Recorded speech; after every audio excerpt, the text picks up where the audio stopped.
Spencer, welcome to the podcast, brother. Thank you, Brent. So I go to Kuya frequently, Mhm. me and Tony, and they always have interesting drinks. And that's the cool thing about Austin is stores always have these like new products that come out. And I'm obsessed with seeing new products. I love branding, logoing, and Austin, like itself, always has small businesses or people launching different stuff. And so they have a little case and they got like green drinks and stuff like that. And they had a kava drink and it was okay. And then yours, Kaviva, I tried it and it's just so much better. You can actually taste the kava, right?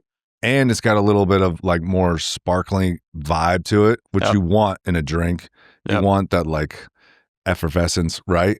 And I'll drink those sauna and then I'll go float. And so, yeah, I love these drinks and I'm like, oh shit, they're made in Austin. So I'm like, I want to hear how these came to be. Yeah. Right. Yeah. And then you just text me. We've been trying to figure this out that you just quit your job to do this full time. That's right. So clearly you figured something out up until this point. Yeah. Right. Yep, that's what it feels like. Yeah. Pretty Cool. exciting Yeah. stuff. Well, how did you get to Austin? Yeah. Okay. So I moved to Austin 2 weeks before COVID, which was absolutely perfect timing. I was in DC before doing consulting. I was on the Texas team, so I was flying here every single week. And I was like, I'm just gonna move out to Austin.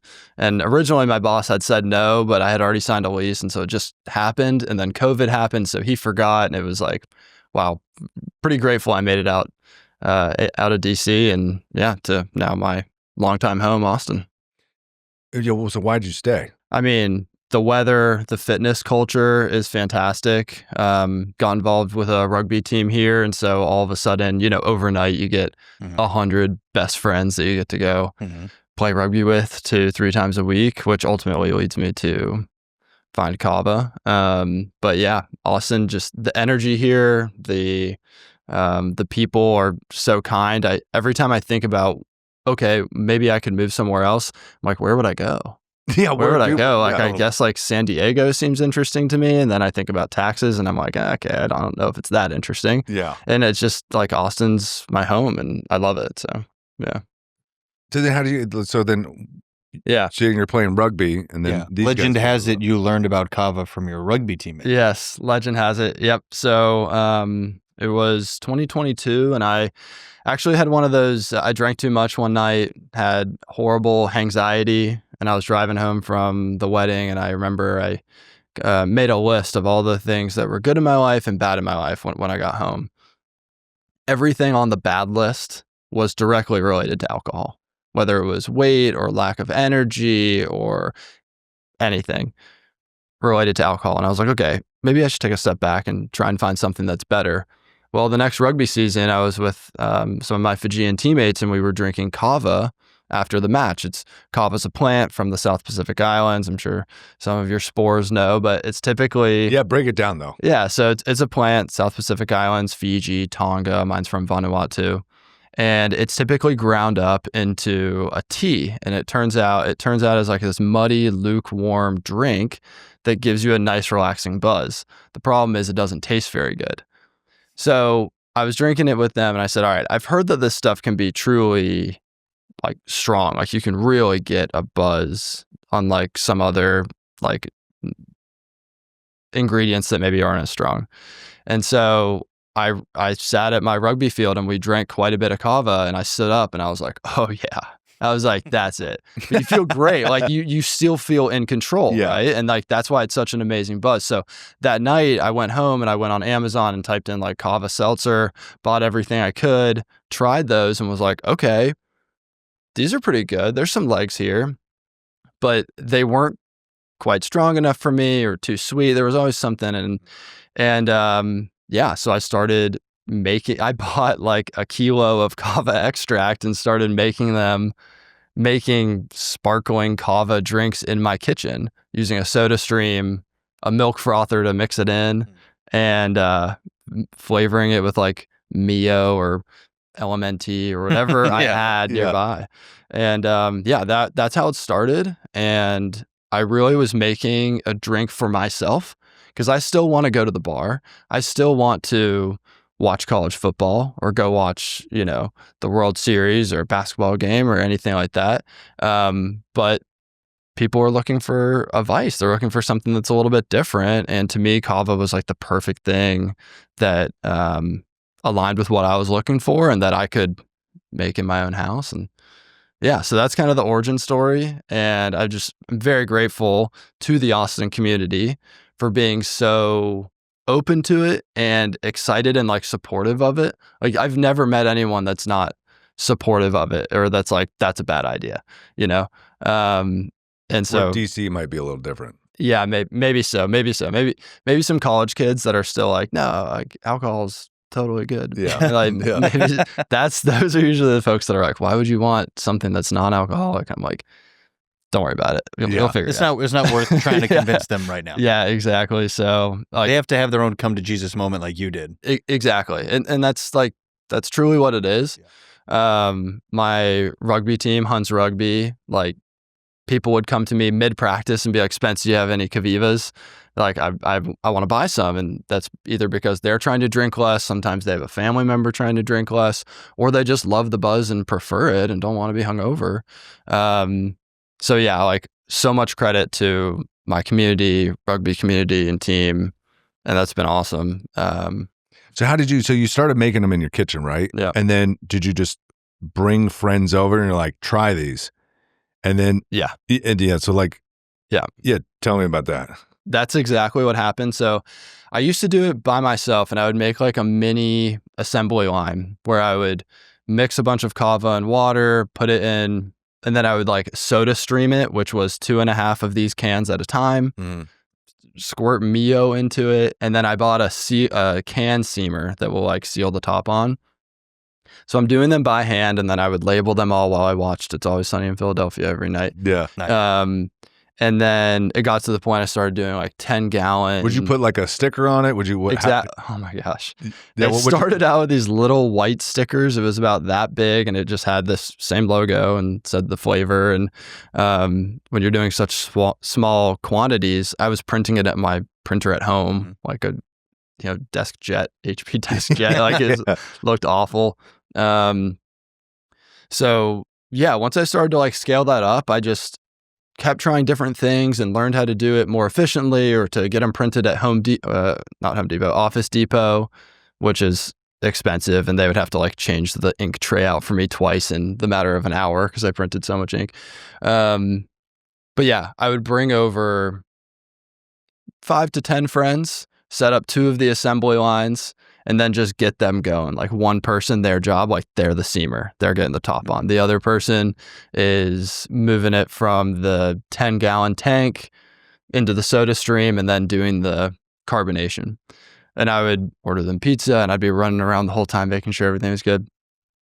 So that's what I was doing when it was very small scale. Like I wasn't selling that, couldn't sell that to a Tom's Market or to a... Who was your clientele at this point when you had like the ragtag group of 5 to 10 people doing it yourself? Who were you selling to?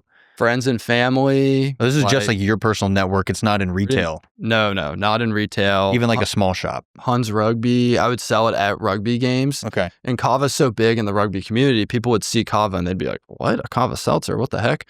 So that was really small scale. I mean, I remember I made 200 cans and it took like 8 hours. Like it was not efficient.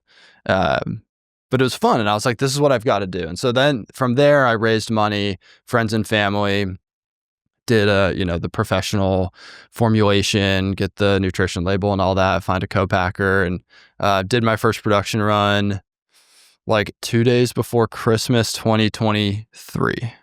So about a year and a half ago. What does the formulation process look like? How do you go through that? Loved it. It's so fun. So I got in touch with my formulator, and they give you a questionnaire. They're like, what are you looking for? And you basically just tell them, I want something that's all natural, uses real fruit juice, less than mine's 6 grams of sugar, and has 1,000 milligrams of this kava. And I had to send them some. And you supplied them the kava. I think yes, I supplied them the kava. They didn't have that, but they had everything else. And then they'll send you bottles of the flavors that you requested, and we would taste them. And like, for instance, black cherry, like that one didn't come out great. Blueberry lemonade didn't actually come out great the first time, and we kind of had to. Figured it out now. We figured it out now. Good. Let's go. Thank you. Yeah, that one came out fantastic. But yeah, we went with like what were the two best that we could produce relatively quickly. Like I didn't have tons of money I don't have a whole R&D team. And so strawberry kiwi and pineapple coconut were the two winners from the first batch. And then I went right back into it and started going for blueberry lemonade and Kaviva Rita. So that's really fun. Of course, I've got a lot of ideas on like where I want to take those, but I'm trying to control my erratic, make new flavors and be like, let's just crush it with these 4 and that'll make the next ones easy. How do you find a formulator? You just Google formulators near me or? Yeah. Okay. Yep. No, exactly. I mean, so much of this like journey has been Googling, YouTubing, and just get in touch with somebody who's like a little bit closer to the business, and they can be like, oh yeah, obviously you can use this formulator, or yeah, you can use this, this warehouse, this producer, this can labeler, printer. So just talking to people, and like when you don't know, or when I don't know, I just need to go attack the fact that I don't know that and figure it out. And like I like to say, the first time I do something, I'm going to get a B-. Like I'm not going to knock it out of the park, probably. And then maybe a B+, and then A-, and then you're going to start getting A's, like the 3rd, 4th, 5th time I've done something. So that's kind of how I approach it, like accept failure. Like it's kind of like go get the no's, like go fail. You'll learn. And otherwise I can find myself wasting time, afraid to fail, or maybe just because I think that there is a right way to do something. Like there's a right way to make a drink, but there's really not. You just go. It's such a valuable lesson for every business owner, entrepreneur. I mean, even non-entrepreneurs, people that are just doing anything in life, like it's gonna suck. It has to suck. You have to do the first draft and it's gonna be sloppy.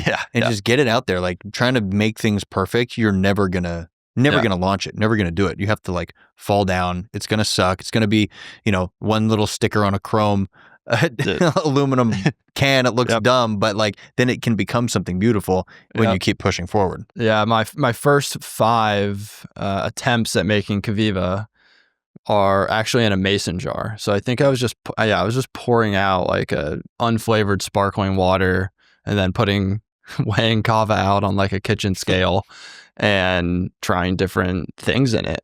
But it's fun. I mean, you have to have that mindset that it's going to be challenging and painful and you're going to be wrong, but like find the value in that. Like every time something goes wrong, I'm like, okay, great. We learned that we will do this. For instance, I got a pallet shipped to Austin. I didn't have it shrink wrapped, which means that there were 24-pack cans just like moving around and shit. I mean, in hindsight, and this is hindsight from like months ago, like what was I doing? How was that going to get here safely? And how can I move that into my car to deliver that to retail stores efficiently? Like that's hilarious. So so your thought was, I'm selling these at the rugby games. Yep. People are loving them. And then that's when you're like, I'm going to try to do a production order. Yep. And how many did you make the first, said? Yeah, about 12,000 cans.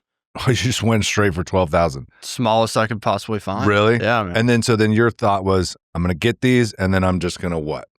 Okay. I had done what I call the booster club. So like the 2 months leading up to that, I pre-sold a bunch of cans and,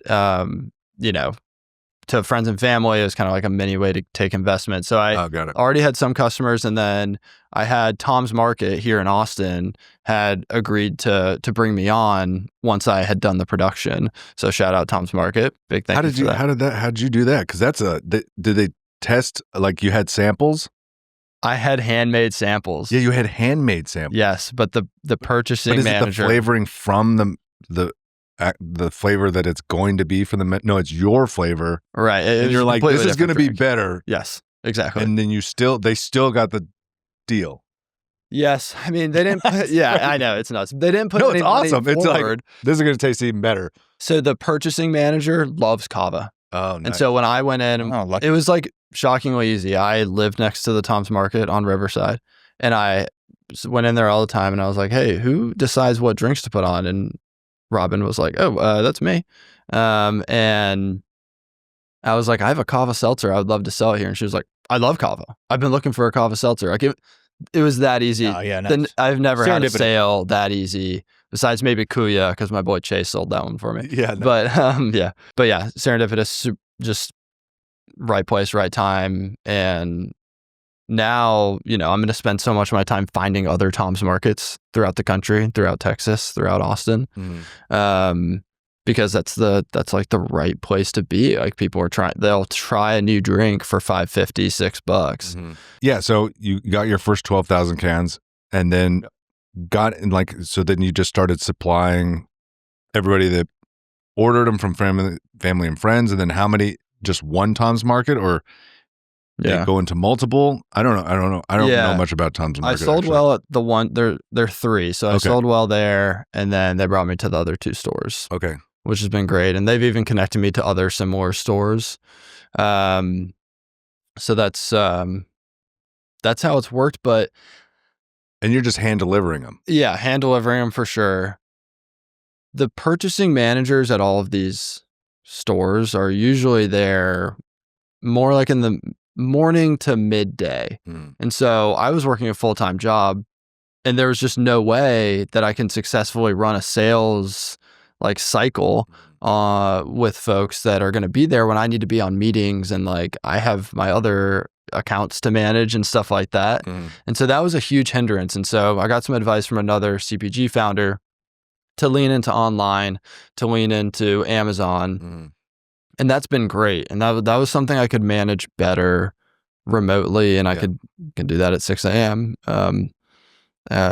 Don't have to do that in the middle of working hours. So I kind of lean towards that. But yeah, basically my focus is going to be find more Tom's Markets now that I have the time, and I can go find the Diaz Markets and Royal Blues and actually, spread the Kaviva love. Because back to what you originally said, Brent, the reason people are buying Kaviva with almost zero marketing budget, almost no boots on the ground, is that the flavor balances really well with how strong the kava is. So you actually can get the buzz in one can, maybe two. And people are looking for something like that, And I think people want to taste. It's just like alcohol. You want to you still want to have that taste. Yes. Right? If it just tasted like pure fruit juice, you'd be like, I don't know. And so it kind of makes you sip on it like it is a hard seltzer. Right. And so I like that. I like that a lot. So then you sold out all of those. Are you worried about being able to make larger orders? Or are you just kind of just doing it small? Great question. I just changed my mind on this. I was going to do a big order, about 100,000 cans. And I was like, I can get my cost per can down to this and save 25% of this. Again, talked to another founder. He was like, dude, do not go wrap up $250,000 in inventory when you aren't selling fast enough to get through that. Yeah. Take it from us. We've learned that lesson.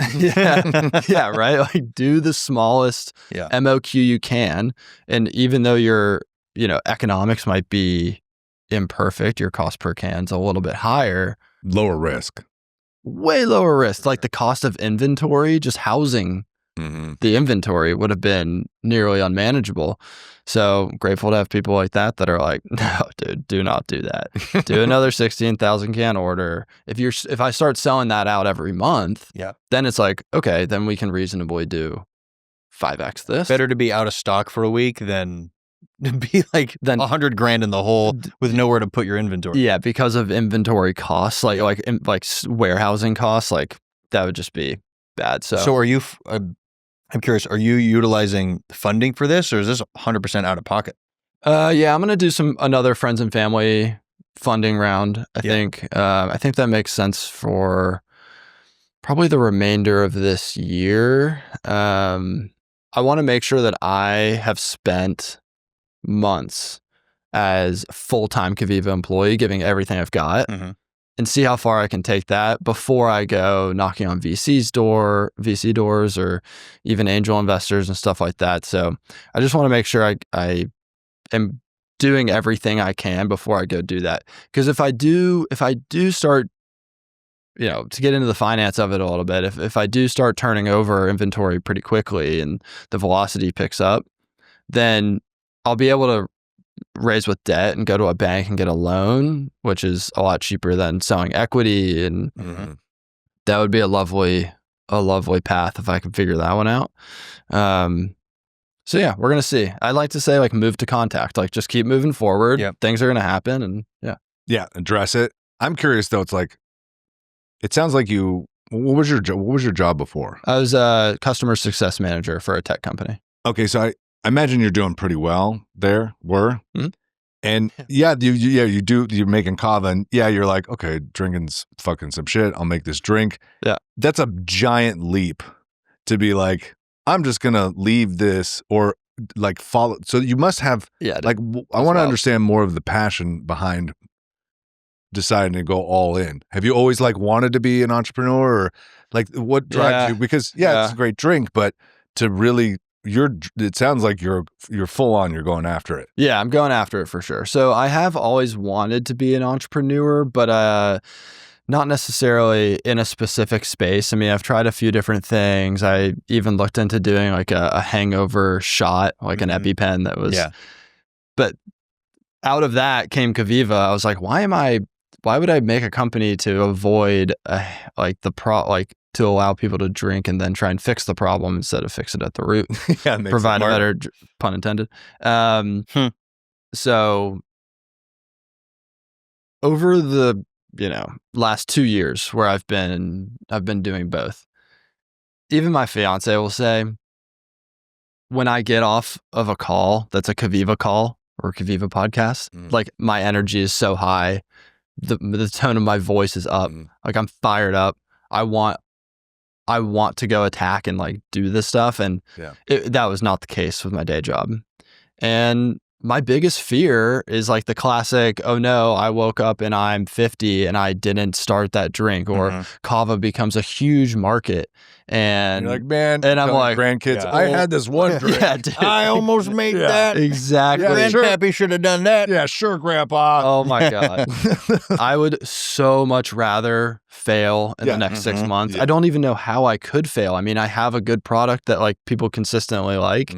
I mean, I'm sure I think you've gotten all the signs. There's ways. I think you've gotten all the signs from the universe of like green light, green light, green light. And I think if you just keep going, like your friend's telling you, just one step at a time, it's just a matter of time. Exactly. I mean, so when I quit my job, it was like 2 weeks ago, and I had a work call, and of course that wasn't getting me too excited. But then I met with my warehouse team. They do my production, warehousing, and shipping. And they are fun, and they were getting me fired up. And I said, golly, the only thing holding Kaviva back is me and my time. And they were like, yeah, dude, you should definitely quit. And I was like, oh, but I don't know if I'm there. And they're like, you're way past where a solopreneur normally is before they quit. They're like, you need to stop playing around. And I was like, all right, I'll think about it. And I was kind of like getting the shakes. Totally. And I was like, all right, this is happening. Yeah, it's a scary leap. It's a scary leap, but it feels so right. I haven't had too many credit card payments since I quit, so I don't know, how right it'll feel when I have to make that payment. But no, I've saved up enough. It's gonna be fine. I'll raise where I need to, and but I would just so much rather have all of the weight on my shoulders to execute and to build and grow a company and deliver a great product. I would so much rather have that on my shoulders than to just be, at a desk doing the day job that I wasn't in love with. Like life's way too short, Totally. So my other question was something, and I don't remember what it was. I lost the thought because your Kaviva is in my brain. It works, people. Yeah. What was the other question? It was, I want to know, well, I have two. One was, where do you see this going, and then that was what it is. Kava market. Did you when you were thinking about doing your first order? Did you even consider like what was the kava market? If it's gonna grow, anything like that, other than you ordered some cans and just tested them. Yeah. Right. You're not doing like market analysis on the growth of the market over the next You didn't give decade. a shit. Yeah, you're just I love give a kava. shit. I'm gonna do kava. Yeah, pretty much. Yeah, nice. I was like, would I drink this at the bar on West 6 watching college football? Like, absolutely. Like, and everyone I've talked to said the same thing. Like, what do I want to drink this after a long run on a Thursday afternoon? Yes. Fundamentally, I was thinking less about like what is the annual growth rate of the kava market, and I was more like 15 years from now, where are we going to be? Where's alcohol going to be? It's not going to be the same. There's going to be something else. I think that we're at an inflection point right now. I don't know if y'all saw some of the recent stats are like 54% of Americans that are drinking age are drinking, which is down from low 60s, I think, a few years ago. And even Molson Coors, like some of the largest beer companies in the world, said on their public earnings that they are in the beer industry and the alcohol industry is in the most uncertain time that they've ever been in. And they're like, we don't really see a path out. We used to disregard the alternatives 3 years ago, but now we are actively paying attention. So of course, to me, I'm like, shit, I got to grow Now is the fast time. as fuck. Yeah, because Coors is going to start making psilocybin drinks and kava drinks. So it's like, you got to go fast. Absolutely. Yeah. I think that it would have been cool if I quit my job a year ago. Would have given me an extra year of lead time. But we're at an inflection point with that. I think though, they're probably not even aware of this shit. Oh, they right? are. I think they are. No, I don't think. I think they're looking for people who are making these and they're searching to buy them. But what did that make them aware? But like aware of there's kava and we should make our own. I think they're gonna just find him and he's like, he did it. Let's just get it. They're gonna acquire. Yeah, but I think they're aware though. Yeah, I guess aware. Yeah, but not like aware that we'll stop doing alcohol and we'll just switch to the kava. It's like I don't think they'll ever stop. I think you're right. They're going to look for companies like Kaviva or any brand that is promising that it has good numbers, and they're going to go cool purchase. And then it's like they have their subcategory, and they're going to try to do the thing where they pretend they're not affiliated. Like, oh no, we don't own Kaviva, but you do. Yeah. I mean, you're seeing it right now with like you have big brands, Doritos, blah blah blah, and then you have maybe 5-10 years ago when all the like very small products started to come out, like Siete and all those products, very, very, very small, right? Owned by then Pepsi. They grow, right? And then they're like, and again, why weren't they making it then if they were aware? Because they're not really aware. They see it, but they don't get it, right? Because they're a huge company, they're disconnected from it, and it's so many layers of just like money. Yep. And then once that gets to the place, then they're like, oh, they've proven it because like they're not going to take a risk on it because they don't know yet. Yeah, I think the reason is they don't. It's like there's always things popping up. So from when you're that high up on the mountain and you're looking down and you see popcorn bubbling, you're like, oh, stuff is bubbling up. Like you're not going to actually take it seriously until it starts to encroach on your mountain. Yep. And when it starts getting up, they're like, oh, fuck, buy it. Like that's the only way to get rid of it is either like that's a good marketing analogy. Ploy to squash it back down, or you just purchase it. Yeah, you're just like, suck it. You're mine. Yeah, exactly. But like stuff is always bubbling up. So I think they're really aware of the market. It's just the way that they act is only when it becomes a true threat. Yeah. I think also you're fine because Austin's probably the place where you're going to see, if there are any kava companies, you're going to probably see them around here. Right. Yeah. Other than any other city. Yeah. And as long as you just keep doing it, you're like, I've only seen maybe one or two other companies, that's also a good sign to me. Is like all of a sudden as you start, there's a couple other people because that means like we're like a couple, like the consciousness or me or like we're tapped into this thing and we're starting, right? And that's a good sign too, to even just have a couple people. Yeah. And that's like cool, right? Absolutely. And I think having a couple other brands is helpful. Yeah, because it gives it just a little category, but that's good. Mm-hmm. I'm in touch with some of the other brands and we'll definitely look to get in more touch with them. But exactly, I think we're all just trying to grow the pie. Yeah, size totally. of the pie. And I was like, not jokingly at some point, I was like, we're going to have to go up against big alcohol because they're going to fight, to your point. And then at some point, someone will will snap someone up. They're getting assaulted by many angles right now. You got like the THC, like THC's coming, like they're probably focused on that They right absolutely, now. They're like, Yeah. oh shit. That's their big like, threat. Every day there's a new brand in the store and they're like it's like a full on assault. CBD, THC is that's their arch nemesis at the moment. You're just coming in behind sales. You're just coming in behind Kava. It's like, they're like, I don't know what that is. Some root from Indonesia. Fuck that. Focus on THC. Like, what is that, like ayahuasca? That's exactly. They probably think it's the same.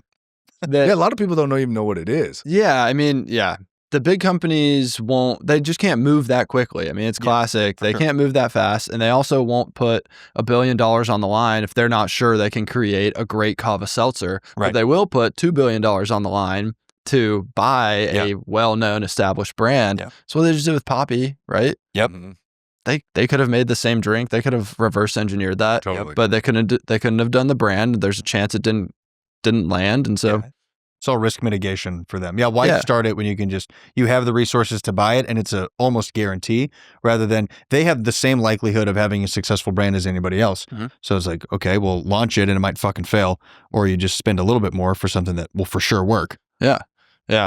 How do you kind of want to grow it? Do you want to focus on social media? Good question. Yeah, like how have you thought about it strategy wise?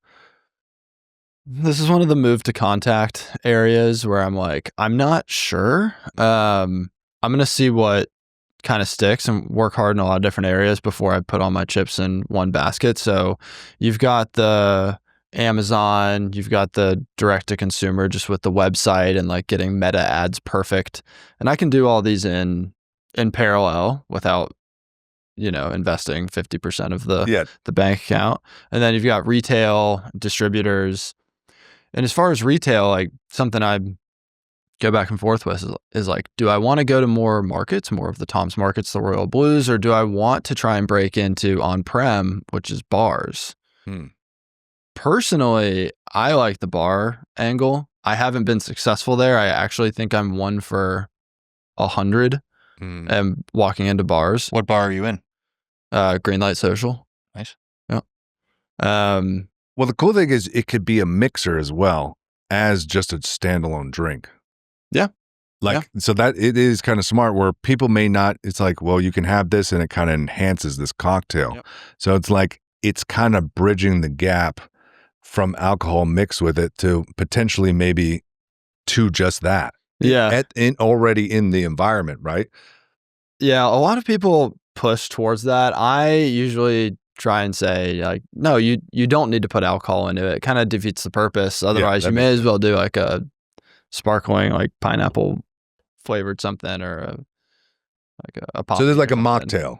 Yeah, it really is like that's how I've designed it to be. It's like a mocktail. You don't need anything else. You can just show up with a 4-pack of these, have 2 of them, share 2 of them with friends, and like you'll be feeling pretty good. So yeah, I mean, how I plan on growing it. I mean,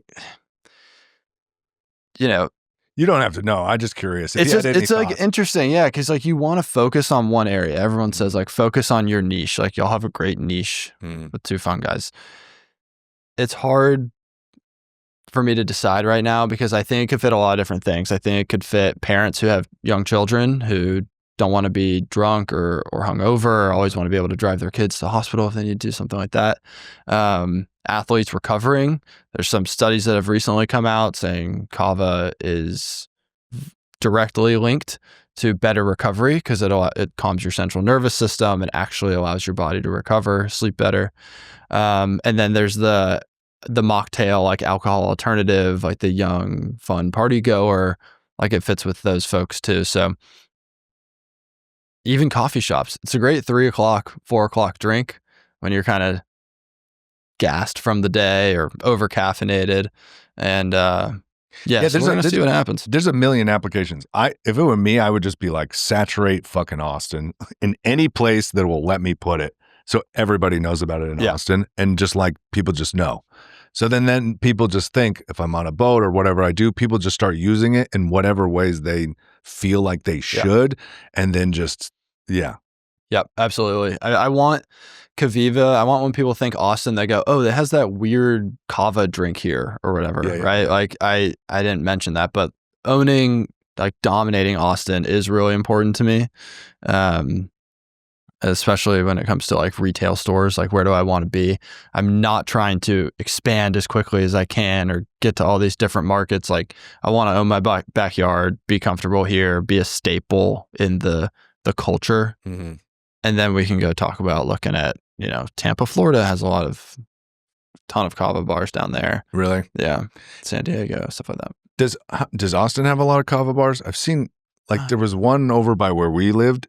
And there's probably like 4 to 6. Yep. Yeah. Yep. About 4 to 6. Yep. So, I'm gonna go chat with them this week. I've had a few conversations with some of them. Like, one of them didn't have a mini fridge, so I was like, all right, well, I can buy you a mini fridge, which is probably what I should do. That's a good deal. Yeah. I'll buy a mini fridge and you put me in there. That is a great deal. Probably $100, $150. Yeah, easy. Great. Also, I'll go talk to them tomorrow. I feel like this is great for like pickleball places. Yeah. Yeah. Any place to pickleball and drink this. This is a great fucking drink. Yeah. You're not going to get super dehydrated. It's like hydrating, tastes good. Yeah. Gyms, any health-centric place. Yeah. Well, Kuya has been way better than I expected. Yeah, it's like always out of stock. Yeah. People are pounding them. Troy texted me for like an even bigger order. I was like, dang, they're going through them. Mm-hmm. So I'm like, well, where are there more Kuyas? There's a bunch opening up soon. Not Kuya, but like wellness similar things. wellness places. Yeah. Great. We'll talk more. Yeah. Mm-hmm. So yeah, we're gonna see what sticks. I mean, I'm gonna go full speed in Austin, driving around. Yeah, going door to door. I'm excited for you, man. That's like a fun part of it too. Did you do any like research on how kava works on the body? Because I don't know much about that. Yes, done some research. Feel free to correct me in the comments. But when you consume kava, it calms your central nervous system and it allows for the GABA in your prefrontal cortex, like the GABA receptors, to be opened up and receive GABA, which is the social energy piece that you get from alcohol. That 1 or 2 beers where you're like, all right, I'm going to go talk to somebody, feeling energy, even though it's a depressant. Like that happens with kava. What you don't get is the acetate, acetaldehyde, the poisonous, the bad stuff, the shitty stuff. Your body trying to process the actual the chemical of alcohol. Yeah, yep, exactly. So the kava lactones in the kava root are the active ingredient, and it honestly seems like the best of alcohol without all the downsides. And I think that if we lived in a different world where kava seltzers came first and then someone invented alcohol and brought that to the market, everyone would be like, well, why would we do that? That seems awful. There's all the downsides to it. That's it's really expensive, addictive. I feel like shit the next day. You do shit you don't want to do, you would never otherwise do. The list goes on and on. So like, why would we do that? So does kava mainly play on, like, is GABA like the main like neurotransmitter it plays on, and that's where you're getting most of the effect? Yeah, like that's basically my heightened GABA. Yeah, that's cool. I think GABA is so important in today's society because everybody's so fucking stressed out all the time, and like if everybody just either took some GABA or drank some kava, you'd probably be way better off. Because when I have more GABA in my system, I go from being really stressed out to like, oh, my car's on fire, whatever. And it's like, I'm a little more calm, and it's like you're not stressing out over little things. Yeah, I mean, your car on fire is pretty big, but it's like, I think this is such a useful tool for people. You're like able to be the best version of yourself. Yeah, I feel like you're able to like truly be who you want to be and feel like yourself. But it's kind of like I'm drinking liquid GABA. Now that I think about it. Yeah, and it's hitting you quickly. Yes. Yeah, that's it. Like, it makes sense. It feels like that relaxation when GABA first hits. Yeah. And which is nice because that's sometimes why when I would go to the store, I would drink like a THC drink. I don't want a lot. I just want, like, I'm just looking for that, like the opposite of caffeine. I just want that down a little bit. But I also don't really want to like, sometimes you're always like, oh, now I'm fucking high. Like, I don't want to be It's a fucking very high. thin line with THC products. You're like, God damn it, I'm stoned. Fuck. And certain ones are like more chill and like, you're like, oh, that one, oh shit. It's a game. Yeah, no, And this, it's, I'm it's a not gamble. altering my perception. Yep. I just feel down. Although speaking of altering perception, I will say a microdose and a Kaviva. It's a very nice little psilocybin in one of these. Yeah. That's a good blend. Not a bad idea. I also I had it yesterday. good. I drink those before I go in the float tank. I Yeah. tell people like, could they get weird about the float tank? Because Yeah. some of my clients and whatnot, they're like, I don't know, I get anxious, I have too many thoughts. I'm like, dude, just drink that. Yeah. Because then all your thoughts just slow down and you can relax in the float tank. Yes, exactly. It's pretty freaking amazing, dude. It is, So yeah. many people that have never had one before, like they don't believe me or just are a little skeptical as they should be. And they'll get to the bottom of the can and they'll be like, oh shit, I am feeling pretty chill. And I'm like, yeah, dude, it's Yeah. psychoactive. It works. It works. Yeah. What's the, I don't want to say highest, but like the most altered you've felt on kava? I'm sure you've psychonauted your way through How many it, but- beer bongs of kava? Yeah, exactly. yeah, I have done that for sure. Beer bong to kava? Yeah, when we were doing the like, It's like woke college assembly kids. line in my house, yeah, we shotgunned a few. We Nice. beer bonged one, yeah. We should shotgun a kava when we get out. Sure. Let's do it. I had 6 Kavivas. I don't recommend this. Yeah. Your body has to process. This is straight That's from a lot the of CEO, kava. guys. He does not Yeah, recommend it. yeah, straight. Do not recommend this. Not medical advice. But I needed to see at what point would I not feel like driving? Right. Would I be like, okay, I'm not going to blow anything on like a blood alcohol content, a BAC breathalyzer, but there's going to be a point when I'm too far gone. And it was 6, and I stood up and I was like, okay, I wouldn't drive right now. Like, what's beautiful is that I knew that, and that you just know your still- brain is not a different Yeah. place. Yeah, you're just like, Yeah. I shouldn't be driving.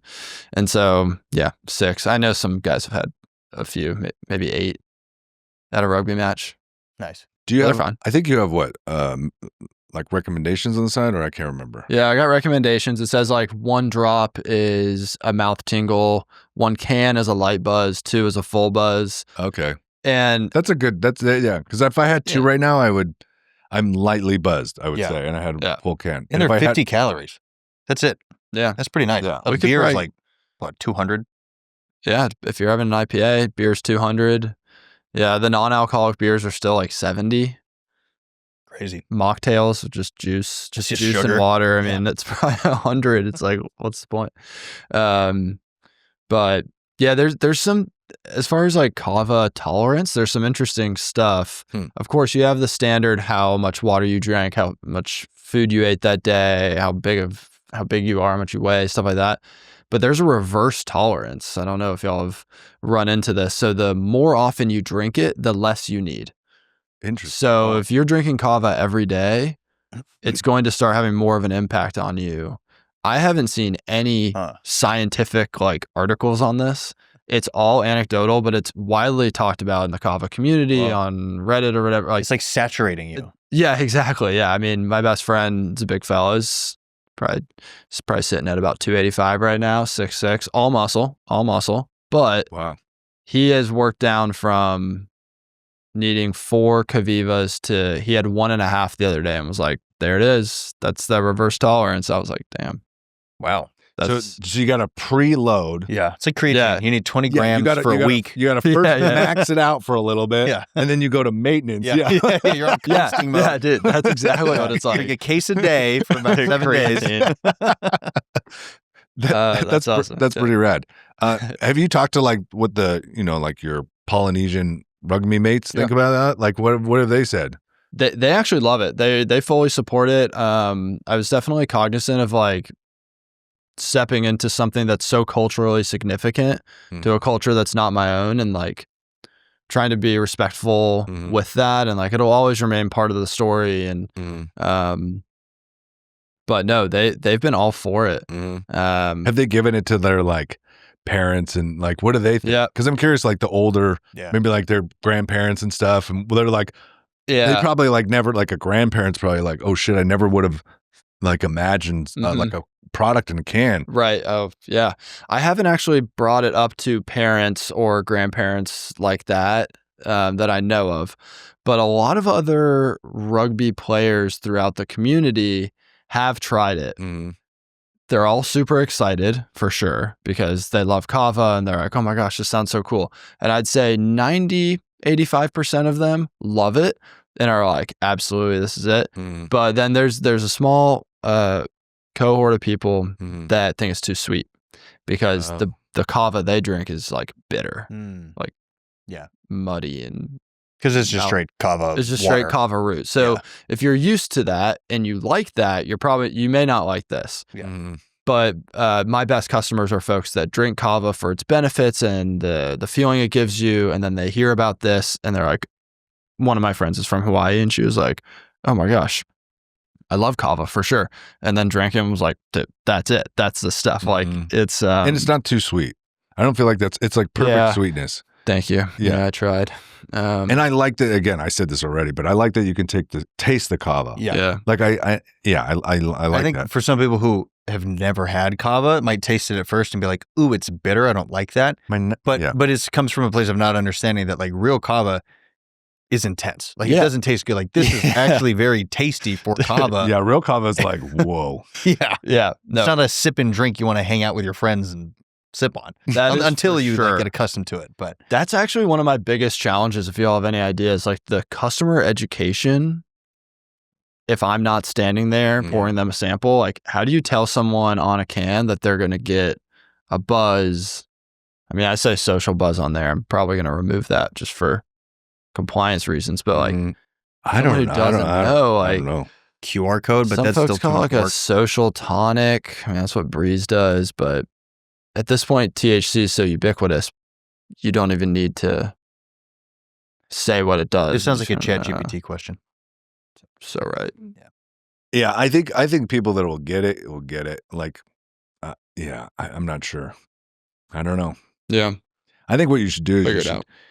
You should do what is that show where they have like a white background and they'll bring like, I don't know, Middle Eastern tribal members and they have them be like eat pizza. Oh yeah. I don't know the name of the show, awesome. but yeah, they'll take like indigenous people from different parts of the world and give them like raw, very American thing. Yeah, or something. Whatever. And they're like, or they make them listen to like psytrance music. Yeah. And they're like, what the fuck is this? I think like they don't even speak. Yeah, it's like I think it's a studio and they just do random things like that all the time. Yeah. It's like combinations, like they'll do dating things or whatever, but it would be cool if you could like get reviews from like Polynesian. Yeah, that would be cool. Like elders and people like in the community and see what they think and then have them educate while talking about it. That would be like, great content. Yeah. Because I think that way it's like, oh yeah, cool. Indian, like, or Polynesians or whoever, like, oh, it's like this, it's another plant instead of just being like, this weird drink that I don't know anything about tastes weird. Yeah. Where I get it, like to me, it doesn't bother me, but I already know about it. Right. Right. Where I guess I don't, it'd be weird to see from the experience, but then it's the same with like THC, like taste, like people that like if you get a THC drink, I like to be able to taste the THC. Yeah. And then there's some cans that are like, you can't taste it. And it's like, well, that's a pussy ass drink. That was my exact mindset making this. I was like, it can't taste like juice. We've already talked about this, but like, no, people want to feel like they're doing something bad. Yeah, like, exactly. Otherwise, it's not fun. Yeah, it's not fun. I literally won't drink the other brand because I can't taste the kava in it. This is true. Actually, while there are some brands that have more kava in each can, mine's definitely stronger. I don't know how. I truly don't understand how, but there's I mean, I won't call them out, I guess, but there's something about this formula that, or maybe the kava I'm using, that has been strong. How do you get your kava?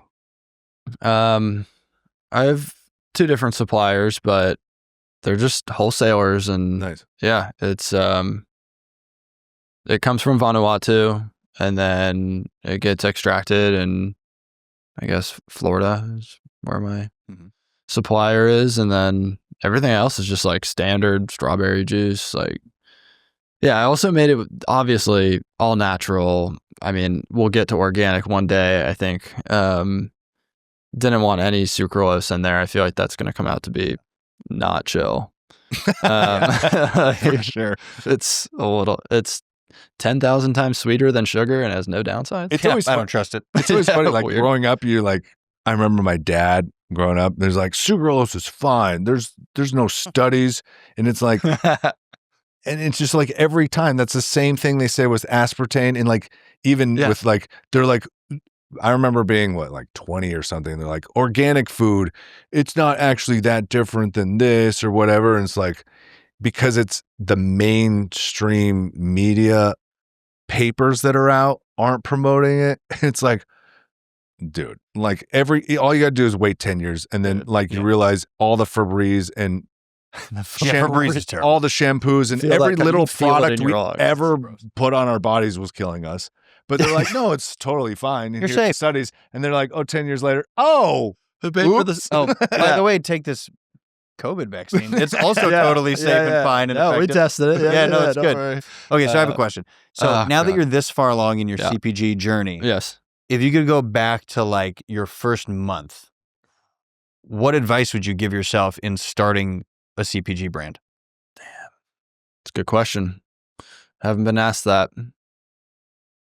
I think when I learned to go get the no's, like to just go sell and like kind of keep asking until you get the reason why they're actually saying no, and then you can like work with that and solve with that. Maybe that. I mean, of course, in hindsight, I'm like, I should have just quit my job 2 years ago. It would have been so much further. But that's not the reality. Because it doesn't necessarily, like, there's no way to know that would ever work out that way. Right. There's no, like, you could even see it, like, in your mind. You wanted to buy all those fucking pallets. It's like, we've done shit like that. You're like, everything makes sense. This should be successful. We've done all the things. And then fucking something you could have never predicted. So it's like, you can't think about that. Yeah. You're totally right. Like a You butterfly can't think flaps about its that. wings. You can't think about that. And honestly, the time that it did take me to get here, I guess a year and a half of having like a real product on the shelves, that was very useful time. Like I've learned a lot of skills, and I didn't have any like, emotional crash outs and worst days of my life. Like it was pretty sustainable Yeah, that's good. path. I don't know. I wish I had a better answer for. I think it's a great answer. Thank you. Go get the nose. Appreciate that. Yeah, as a sales nerd, I love that. Yeah. I mean, I need like sales is where I'm weakest. Like I need to get better at it. I just don't have the formal sales training. I just have the like me just kind of being myself. And I think if I were to coach myself, it'd be I do get to the no, but I sometimes accept it, and I'm like, oh, I see what he's saying. He doesn't have a fridge. Instead, I should be like, I'll Amazon Prime you a fridge tomorrow, buddy. Put in the order. But yeah, it's fun. I love the journey. Like I can't wait to see what literally tomorrow morning, like first day on the job, brings me. And yeah. Well, we're pumped for you, man. I mean, we wish you all the success, and I'm excited to see where it goes. And then, maybe as like you're on Shark Tank or some fucking shit like that. And then you remember the first podcast you were on. Absolutely, dude. Absolutely. I'm going to milk this for all the content we can. Oh, please do. Chop it up, cut it up, do all the things, send it to everybody as we'll do the same. And, we'll do all the stuff. But I just want to see, like, Austin's a great place. And I know how hard we both do is like launching businesses and products, especially, is extremely challenging. You're taking a lot of bets on not knowing, and you got to fund to do all this shit and whatever. And right. I mean, this is like, we want Austin businesses to be successful, especially because I don't really drink. And I slowly over time just went from like drinking a lot in my 20s and slowly more and more and more, not really. Yep. And I've never really found anything that is like a downer that feels good and is good on the body. Thanks. And like having that the first time at Kuya is just like, oh, this is pretty cool. Like after training clients and stuff, I can come like have this thing and it brings me down a little bit versus I don't have to take, again, like a weed gummy or, L-theanine with GABA pills and like trying to create a concoction that kind of gets you high out of like supplements. Or just calms your brain down or whatever. It's like you're like scaling everything out. You're like, I hope this is the right supplement shelf. Trying to create a compound. That's awesome. And to me, this is what, when they're trying to sell CBD, this is what they're trying to go for, is this experience right here. Yep. CBD is overhyped. There is good quality, but I think it's very overhyped. From what I understand, you have to have such an intense extraction process, and it actually has to be really high doses, like thousands of milligrams or whatever, for your body to actually take it in. Right? I don't know. It was a Huberman podcast talking about all that shit. It's a fact. But this shit's great. Awesome, dude. Thank you so much. That means a lot. I mean, that's really why I built this. I'm on the same journey, you know, from drinking a lot, in hindsight, too much, to like drinking less and less and less.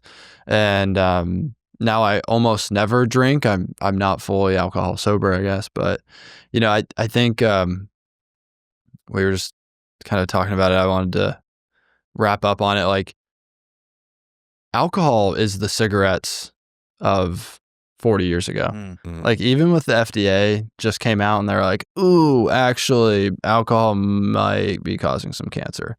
It was like, glad they caught up. We were like, you think? Yeah, like, duh. You guys hadn't said that already? Mm-hmm. Like, that's crazy. The same thing happened with cigarettes, and like that's where I think we are. And honestly, I just threw my hat in the ring to see if I could make the drink that I wanted to drink, and that people like me would want to drink. And it makes me so happy just to hear you say that, or to get an email from a customer saying, I had Crohn's disease and anxiety, and now all of the Crohn's disease issues are gone and I'm no longer anxious. I don't know. I'm not saying kava cures Crohn's disease at all, but getting those types of notes from customers, like, that's why I'm like, yeah, we got to get this to more places. There are more people that are looking for something. Yeah, it's those little nuggets that probably like, oh, I got to like keep going. Yeah, exactly. And it just keeps pulling you along. Yeah. Yep. I love it. So, awesome, man. How do people purchase? Like, how does it, like, you go on the website clearly? Yep. Yeah, you can go to enjoykaviva.com. We'll put a little Two Fun Guys promo code in there or something. Nice. We'll stick it in the description here. You can get it at a couple different markets around Austin, a few throughout the country. You can buy it on Amazon. Just leave a review. Let us know how you like it. And yeah, I hope you love it. Drop me an email. My email's all over. Yeah. Email and phone number all over for y'all to reach out. So this has been an absolute blast. Yeah, First podcast done. Super fun. Yeah, man. Probably the best I'm ever gonna do. So likely. Yeah, likely. No, it was awesome. Hope to come back on. Thanks. Yeah, hope to come back on in a few months with some. I want to just keep some updates. I just want to keep following these. I agree. Let's go. Yeah, let's do like the Shark Tank updates. Yes, check on a business a year later. Yeah, exactly. I could totally see. I could just like hear his voice for some reason in my mind on Shark Tank, and I just like have I have such a visual of it. Yeah, and I see Mr. Wonderful putting $1 million down. I see it. I see me going on there and getting just absolutely shredded by the sharks, but sales blowing up. Yeah. That's actually the best possible scenario. You didn't give away any equity. Yeah, because someone who's like another investor's like, they fucked up, and then they're like coming to you to make offers. Yeah. No, it's a lot of people bring that up. I mean, I would love to, but I just can't. I can't focus on that right now. You know, I gotta. It's a lot. Yeah, you don't need to. I'm just saying. I don't know. I see it. So I appreciate it. Don't worry about it. Thanks. Cool, man. Awesome. Cool. Yeah. All right. Thanks for coming, man. It was a pleasure. Thanks for having me, Tony. It was awesome. Thanks for bringing us Kavivas. Of course, man. Yeah, y'all can keep all those, of course. Sweet. Let's just drink them all and drive. Let's chug them. We need. We got shotgun some. That was the plan.